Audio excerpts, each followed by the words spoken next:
The bell above the door chimed, and she looked up to see them. 3 men in suits too expensive for this neighborhood, flanking a boy who couldn't have been more than 7 years old.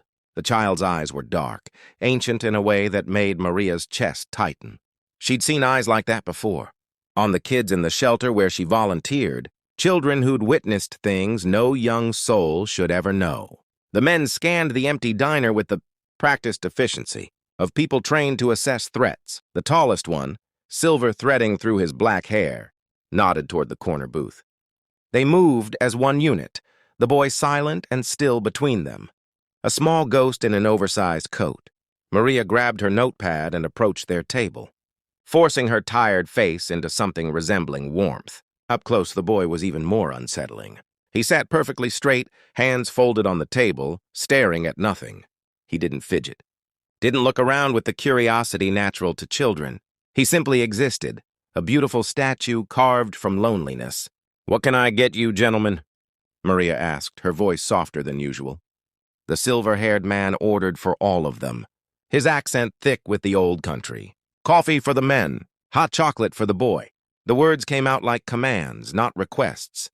But Maria had served worse. She'd served men who looked through her like she was glass, men who snapped their fingers like she was a dog. These men, at least, had the decency to make eye contact. As she turned to leave, she caught the boy staring. At the small cactus plant she kept on the windowsill near their booth. It was a ridiculous thing, really. A tiny succulent in a chipped ceramic pot shaped like a cat. One of the other waitresses had given it to her as a joke, saying even Maria's perpetual exhaustion couldn't kill a cactus. The boy's eyes fixed on it with an intensity that made Maria pause. "Do you like plants?" she asked gently, crouching down to his level. The men tensed. She could feel their attention sharpen, feel the air grow heavy with unspoken warning. But the boy, for the first time, moved. His head turned slightly, acknowledging her existence. "He doesn't speak," the silver-haired man said, his tone leaving no room for questions. Maria nodded, but something in her refused to leave it there.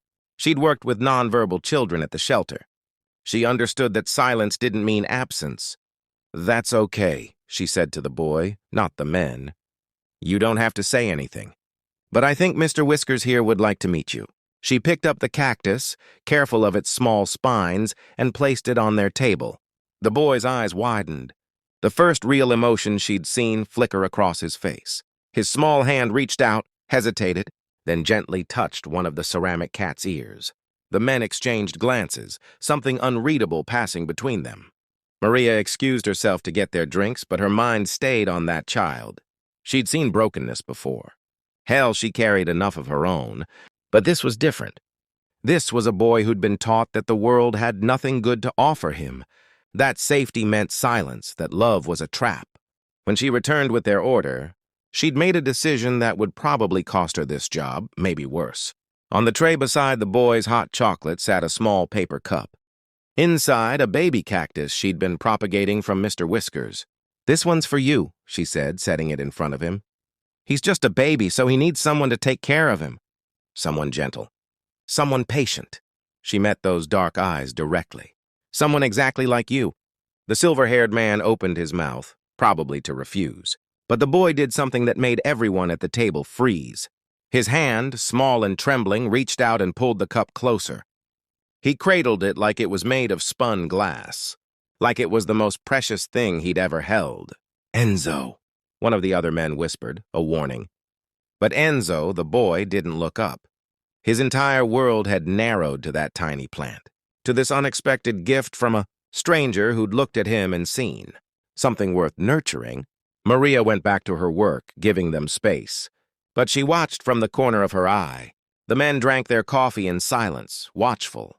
The boy never touched his hot chocolate. He just stared at his cactus, occasionally running one finger along the rim of the cup, so gentle it made Maria's throat tight. They stayed for an hour.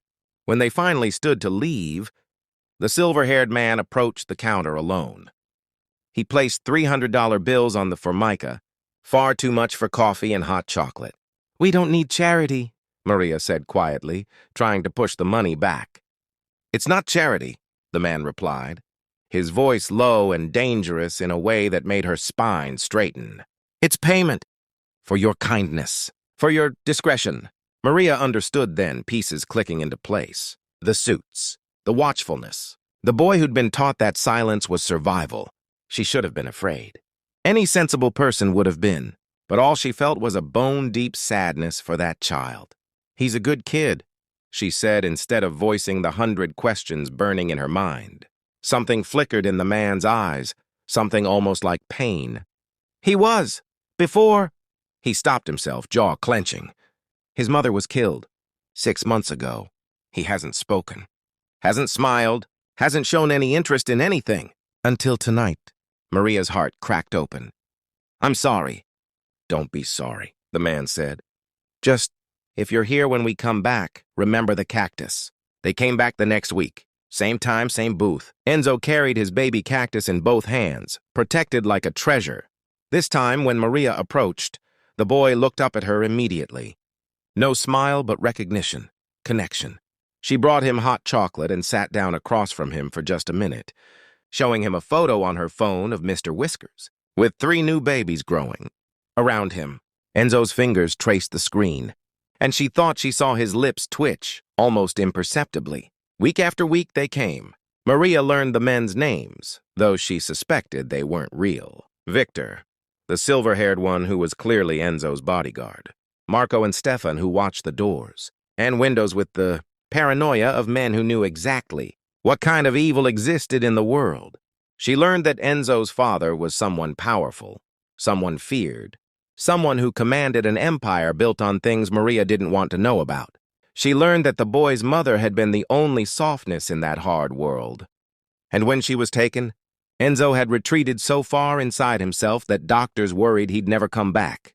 But Maria also learned that Enzo liked strawberry pancakes, even though he only ate the edges, that he watched her cactus collection grow on the windowsill with quiet fascination, that when she hummed while she worked, his shoulders would relax just slightly. On the 8th week, something changed. Maria was showing Enzo a new succulent, a tiny echeveria with leaves like rose petals when her hand slipped. The plant fell, soil scattering across the table. "Oh, no!" Maria gasped, scrambling to scoop it up. And then she heard it. A sound so unexpected, so impossible, that everyone in the diner went still. Enzo was laughing. It started as a small giggle, like a rusty gate opening for the first time in years. Then it grew, this pure, childlike laughter that filled the space. Around them like sunlight breaking, through storm clouds. The boy laughed at her clumsiness, at the absurdity of the mess, at the simple, human imperfection of the moment. Victor stood up so fast his coffee spilled. Marco's hand went to his jacket before he caught himself. Stefan stared like he'd witnessed a miracle.